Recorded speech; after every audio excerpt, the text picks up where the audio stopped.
You did mention money. Nikki Haley also mentioned money in a recent Fox News interview. I want to read her quote and get your opinion on it. She said this, quote, Donald Trump can't win a general election. The RNC is broke. He spent $60 million of his own campaign contributions on legal fees. Now he's going to start draining it out of the RNC.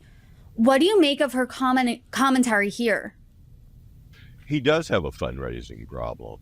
And it is true that he has had to spend a lot of money on legal cases. I will say this, the base, and I think a lot of independents think that he has been treated unfairly by the courts, and that several of these are political prosecutions.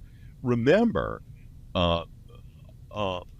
these cases were sometimes brought by prosecutors who ran against Trump.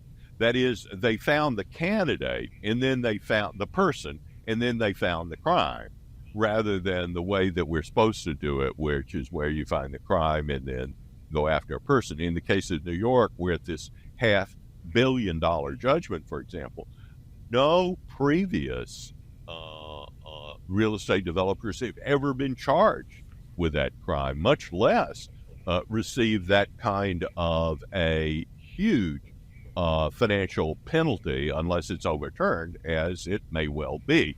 But I think people see that as unfair, and they see the Robert Hur investigation of Joe Biden, who held secret documents, not just from his time as vice president, put them in his garage, but held them from his Senate terms, where he had to sneak them out of a secure room without permission.